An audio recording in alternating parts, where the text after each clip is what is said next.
ជំរាបសួរអ្នកទាំងអស់គ្នាប្រហែលជាអ្នកទាំងអស់គ្នាដឹងស្រាប់ហើយថាក្នុងការរណោប្រស្រ័យតាក់ទងគ្នាយើងត្រូវសន្ទនាគ្នាទៅវិញទៅមក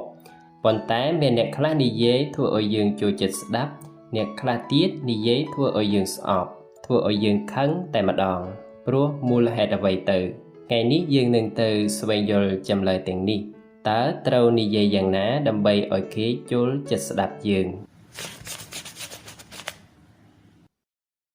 នេះជាបញ្ហាមួយឧទាហរណ៍ជាមួយគូសង្សាររបស់យើងបើយើងនិយាយតែពាក្យធ្ងន់គំរោះគំរើយដាក់គ្នាតើអ្នកណានឹងព្រមទទួលធ្វើជាគូសង្សាររបស់យើងយូរអង្វែងបាននេះជាឧទាហរណ៍តខ្លួនឆ្ងាយទៅទៀតដូចជាក្នុងការរកស៊ីដូចជាបងប្អូនជាអ្នកលក់ដូរការនិយាយរឹតតែសំខាន់អត់ប្រសពនិយាយទេលបអត់ដាច់ទេអ្នកវិនិយោគទុនក្នុងក្រុមហ៊ុនបើមិនចេះសន្ទនាគ្នាគ្មានអ្នកណាហែនវិនិយោគទុនឲ្យយើងឡើយជាសិស្សក្នុងសាលាបើចេះនិយាយអាចបានការស្រឡាញ់ពីមិត្តនិងគ្រូបង្រៀនជួនកាលបានបន្ទូខ្ពស់ទៀតផងសរុបរួមគឺចង់និយាយថាភាសានិយាយមានសារៈសំខាន់ណាស់ក្នុងជីវភាពរស់នៅប្រចាំថ្ងៃបើមិនចេះនិយាយឲ្យបានល្អទេជីវិតរបស់អ្នកនឹងអន់ខ្សោយជាងអ្នកដទៃមានភាពលំបាកក្នុងការទំនាក់ទំនងការងារសេដ្ឋកិច្ចលក្ខណៈបើអញ្ចឹងថ្ងៃនេះយើងនឹងចូលវិភាគរឿងនេះទាំងអស់គ្នាថាតើមានវិធីណាខ្លះនិយាយទទួលបានការចាប់អារម្មណ៍ពីអ្នកដទៃទី1នោះគឺនិយាយពាក្យសរសើរពិតប្រាកដណាមនុស្សយើងមិនដែលអ្នកណាចូលចិត្តពាក្យសោះអាក្រក់និយាយបង្អាប់បង្អន់លើយើងនោះឡើយផ្ទុយមកវិញគឺចូលចិត្តតែពាក្យសរសើរហេតុនេះពេលនិយាយបើចង់រក្សាចំណងមិត្តភាពយូរអង្វែងយើងត្រូវនិយាយពាក្យសរសើរដាក់គេឲ្យបានច្រើន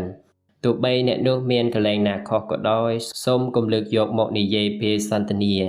ត្រូវចេះយកខ្លួនជាឧបមាថាតើគេនិយាយយ៉ាងនេះដាក់យើងតើយើងសប្បាយអត់ពេលនោះអ្នកនឹងដឹងថាពាក្យណាគួរនិយាយពាក្យណាមិនគួរនិយាយប៉ុន្តែកុំសរសើរហួសហេតុពេកនាំឲ្យគេយល់ច្រឡំត្រូវចាំថានិយាយតែពាក្យសរសើរជាមួយគេកុំលើកយកចំណុចខ្សោយរបស់គេមកនិយាយក្នុងព្រះធម៌ចែងវាក្នុងលោកធម៌គឺសរសើរនិងនិន្ទាគ្មានអ្នកណាចូលចិត្តនិន្ទាឡើយក្រៅពីលោកអ្នកដែលអស់កិលេសតែប៉ុណ្ណោះពាក្យនិន្ទានេះផ្សេងនឹងពាក្យរិះគន់គឺផ្ដល់យោបល់ដោយគំនិតចង់ស្ថាបនាចង់កែលម្អចំណុចខ្សោយរបស់គេឲ្យប្រសើរឡើងវិញប៉ុន្តែនិន្ទាគឺចង់ចនពន្លិចបង្អាប់បង្អន់គេឈ្មោះរបស់គេតែប៉ុណ្ណោះក្តាប់បានចំណុចចិត្តសាស្ត្រនេះហើយបងប្អូននឹងអាចទទួលបានការចាប់អារម្មណ៍និងរាប់អានពីអ្នកជុំវិញចំណុចទី2នោះគឺកុំនិយាយតែរឿងរបស់យើងពេលសន្ទនាគ្នាត្រូវចេះមើលកលៈទេសៈកុំនិយាយរឿងយើងច្រើនពេកនិយាយតែប្រធានបទណាដែលខ្លួននិងអ្នកស្ដាប់សុទ្ធតែដឹងទាំងអស់គ្នាឧទាហរណ៍ដូចជាជួបជុំមិត្តចាស់ក្នុងតុកាហ្វេមួយយើងអង្គុយ5នាក់អញ្ចឹងទៅហើយ4អ្នកខាងនេះជាអ្នកជួញដូរនិយាយតែរឿងសេដ្ឋកិច្ចធំ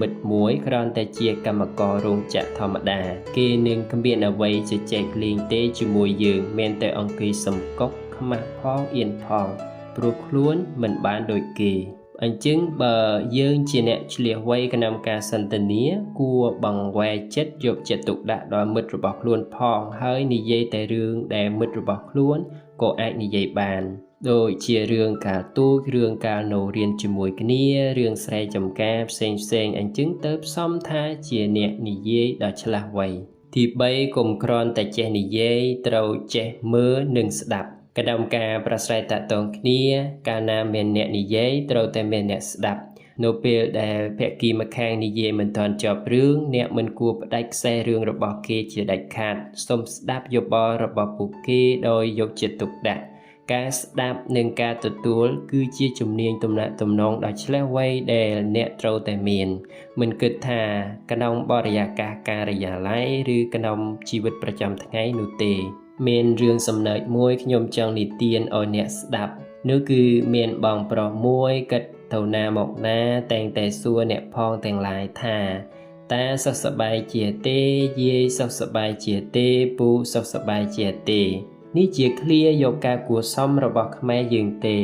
គឺវាធម្មតាក្នុងការរនោថ្ងៃមួយពេលព្រឹកកាត់ទៅស្រែតាមផ្លូវគឺកាត់តែងតែសួរឃ្លានេះដើរបានមួយស្របោះកាត់ជួបតាមួយកំពុងនៅលើដើមកាបមែកឈើ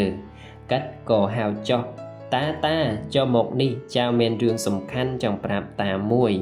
ឲ្យលឿនចុះមកនេះតាក៏និយាយថាយេអានេះថ្ងៃនេះមានរឿងអីសំខាន់ទៀតចុះនិយាយអញ្ចឹងមិនបានទេចាំចុះធ្វើអីហ៎បងនោះក៏ឆ្លើយថាមិនបានទេរឿងនេះសំខាន់ណាស់បើមិននិយាយចំពោះតាទេខ្ញុំដូចជាមិនសុខចិត្តតាក៏ចុះពីដើមឈើចុះផងត្អួញត្អែផងថាអញកំពុងតែរវល់ដែររវល់ជើងកាបមែកឈើមិនតន់ផងហៅអញចុះធ្វើអីមិនដឹងហើយអញចុះហើយនេះចង់និយាយអីនិយាយមកបាទមិនមែនរឿងអីធំដុំទេគឺចៅចង់សួរថាតាសុខសប្បាយជាទេពេលនោះគឺលោកតាដេញវេបងនោះតែម្ដងព្រោះអ៊ីសួរមិនដឹងពេលនេះជាឧទាហរណ៍កំប្លែងមួយសម្រាប់យើងគិតពិចារណាត្រូវចេះសង្កេតមើលកុំចេះតែនិយាយតាមការចូលចិត្តឃើញគេមកពីហត់ឲ្យគេជប់សម្រាករកពេលផ្សេងនិយាយក៏បាននិយាយឲ្យចំកលៈទេសៈក្នុងបន្សពនិយាយផ្សេងក្នុងរោងការនិយាយផ្សេងក្នុងវត្តក៏និយាយផ្សេងដែរធ្វើយ៉ាងនេះទើបសមជាអ្នកឆ្លះវៃក្នុងការសន្ទនាទី4ត្រូវចេះយកខ្លួនជាឧបមានេះជាចំណុចដែលខ្ញុំគិតថាវាសំខាន់បំផុតនិងក្តោបលើបណ្ដាវិធីខាងលើនិយាយពាក្យនេះចំពោះគេតើគេចូលចិត្តដែរឬទេចូលតួជាអ្នកស្ដាប់ទៅដឹងហើយបើខ្លួនទទួលបានយកបានចាំនិយាយបើខ្លួនទទួលមិនបានសូមកុំនិយាយវីដេអូនេះខ្ញុំបាននិយាយចប់ហើយសូមអរគុណការទស្សនាទាំងអស់គ្នា